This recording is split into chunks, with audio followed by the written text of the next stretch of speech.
Your business needs to grow to twice as big in 3 years. That's my metric. That's what I apply to my businesses. I want my businesses to double in size in 3 years. That's reasonable. It's pretty good growth. It's not slow growth, but it's not crazy growth where I'm going to starve myself of cash, most likely. Don't want to grow broke. In order to fund growth, like if you are a size company and you are like $2 million or whatever, and then you start to grow, like in order to get the extra inventory, you're gonna have to more cash outlay, so there's more cash out. You got to manage your working capital really tightly. If you're funding that new growth with the money that's coming to your business, like you're gonna have to buy more materials, but then you neglect your working capital and you don't collect the accounts receivable that's due to you, and that gets delinquent and old, and you're gonna grow broke. Like that's just a really simple example, but because you're gonna need this like increasing amount of cash as your business gets larger and larger, funneling around through the business, because cash is really like blood in the business. Like for the blood in the body, cash in the business, it's kind of the same thing, same concept. It's the lifeblood of it. And so you got to manage it really carefully, because if you grow too quickly, you can get into trouble. Because often if you grow quickly, let's say you're a company and you've got a big contract now all of a sudden with a Walmart or a Whole Foods to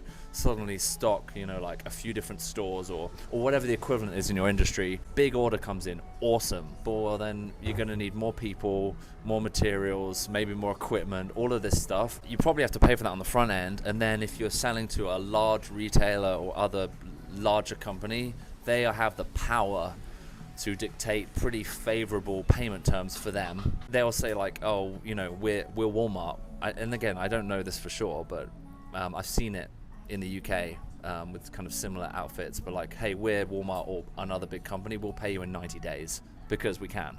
Because we're the big dogs, and then you're here, the little minnow, trying to scramble to fulfill this big order, but you've also had to do this big capital outlay on the front end, and you're not going to get your money for like 3 months, and it kind of becomes a cash mess. And so you just have to be careful not to grow too quickly. So steady growth is better. I don't buy a business and say I want to 10x this thing.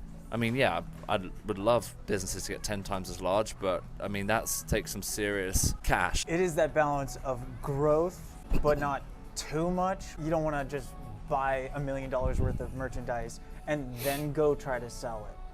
That's not 10xing. That's gambling.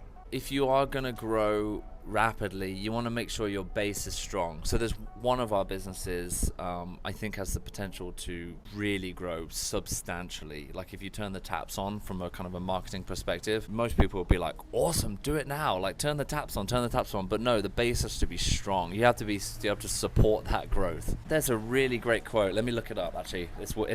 This is from the guy that founded HP, Dave Packard. More businesses die from indigestion than starvation. What would be an example of dying from indigestion, not starvation? It's not because you don't have any customers. It's all of a sudden you've opened the floodgates, your base isn't strong, you have an influx of customers, and then the customers kind of get lost somewhere and then that's kind of the indigestion. It's like you've got the customers, but you can't service them, or you can't service them well, or the whole thing just crumbles and collapses around you. You start making promises you can't keep. This is all industry dependent, because we're talking sometimes service businesses, sometimes products, so we kind of flip-flop. Service businesses, you might sell too many contracts, and there's no way you could fulfill those contracts.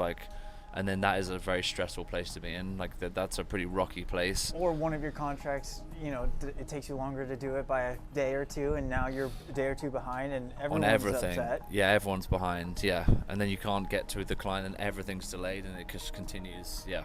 I mean, there's so many ways that indigestion could happen in that example. Growth at all costs is a bad idea.